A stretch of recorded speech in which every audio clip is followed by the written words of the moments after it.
Hey guys, it's Dana and it's time to talk about money. And I wanted to talk about the steps to take to survive a financial hangover. So let's get to it.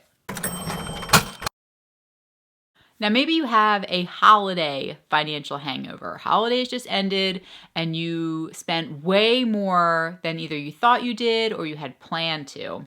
And now you might be left with debt. So January is a big month where a lot of people look back and they think, oh my gosh, I can't believe I spent so much. And it can cause a lot of stress, a lot of anxiety, meltdowns. I don't know. I've felt it in my past.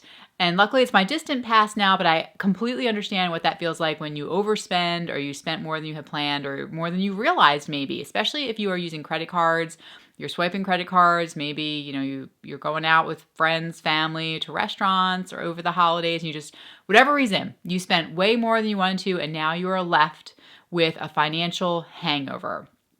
And it is incredibly scary. So what do you do? How do you survive it? How do you move forward? How do you move past it?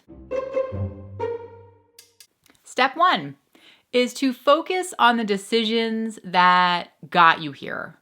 So think about what decisions did you make that you can learn from that you don't want to do again.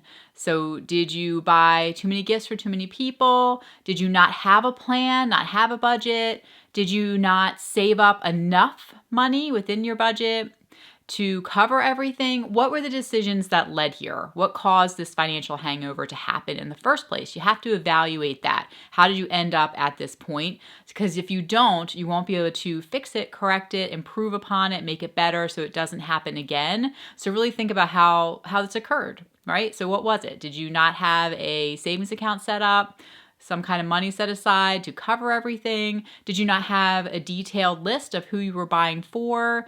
Did you spend more on each person than you thought you were going to? Or did you go out to eat too much? Just whatever it is, really take some time to look back. And it can be scary to look at it, but you have to look at it. Okay, so that's step two, is knowing exactly how much you went over and where. Write it down, know the debt that you have incurred, and make sure you have that listed out in a detailed list so that you can, step three, start to attack it and get rid of it.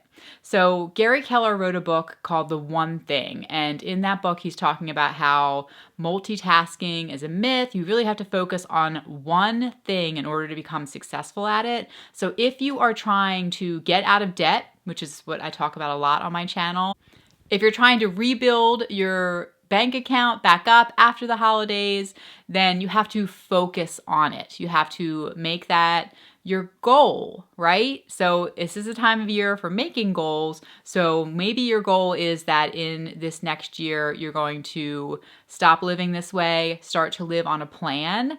And so you need to have a plan for the next Christmas or the next holiday season. So that way this doesn't happen again, which means you have to think about that now. You have to have the amount of money that you think you're going to need next year and then divide it amongst the amount of paychecks you're going to be receiving or per the amount of months you have left until the next year, and then start setting aside and then divide that total amount by that number and then start setting aside that amount of money each paycheck, each month, so that way next year, when you get to this point, you'll have the money set aside that you need so that you don't end up with a financial hangover at the end of the holidays. It's incredibly important to have a plan, have a budget, have a goal of what you're going to need for the next year. All right, so in order to have a goal though, when you have a goal, you have to set forth certain habits. You have to set up automatically putting that money aside so that way it's going to be there for next year, right? Don't just say I have a goal to have $1,000 next year to cover all of this. You need to actually implement it with some kind of habit, some kind of plan, strategy, put it into place so that way it's actually happening. You need the real steps. You have to start doing it right away so that way you won't be in the same place next year. And listen, lastly, don't beat yourself up, okay? It happened, and move forward. It's okay. Everybody makes mistakes. So the point is to learn from it so that you don't make this same mistake next year and forgive yourself for it. Just take the steps you have to plan accordingly for next year and to pay off the debt that you have incurred. Focus on it, only that, really focus on it so that you can get it out of your life. And like I said, promise not to do this again. And don't beat yourself up, really. It's okay. All right. We've all made really terrible, many of us have made terrible financial mistakes at some point in our lives. And so you're not alone.